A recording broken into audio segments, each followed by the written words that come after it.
Hello, it's One Word with KJK, and our word for this week is listening. One of the most forgotten sides of communication today is listening, yet it has been adjudged to be a top skill necessary for success in virtually every area of life. Research attributes 35% of success in business to listening, and it points to the same as the number one factor responsible for the failure of relationships and marriages. This finding has only one implication. It implies that listening is a common denominator in every area of our life, be it in marriage, in business, in parenting, and what have you. In other words, listening is highly essential for both personal and professional success. What is listening? It is the art of receiving, appreciating, and understanding both verbal and non-verbal expressions of other parties. Listening is not hearing. A lot of folks hear, but only few actually listens. Hearing is passive, listening is active. It takes just the ears to hear, but it takes more than that to listen. It takes the mind, the heart, the eyes, and our whole being to listen. Why so?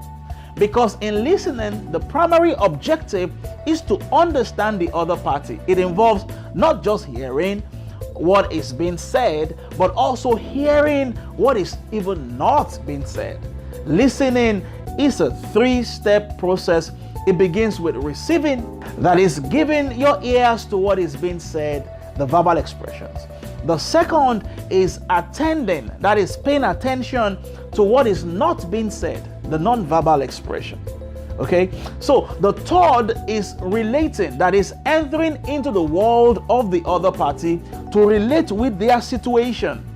These three steps ultimately lead to an understanding, which is the major aim of listening.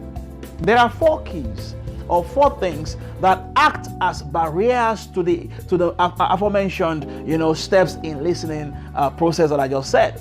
Familiarity is the first, the feeling that we know the other party very well. I mean, I know him, I know her.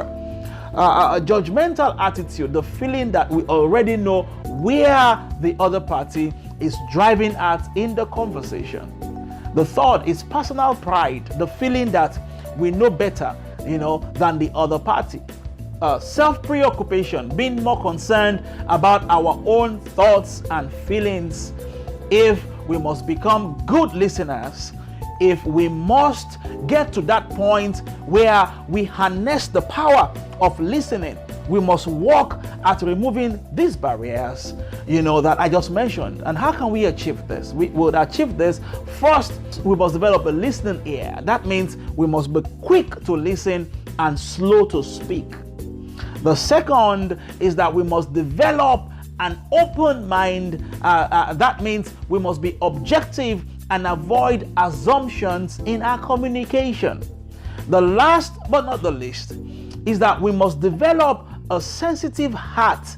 That means we must always try and enter into the person's world to understand exactly what they are trying to communicate. This week, you will experience massive results in whatever your hand finds to do.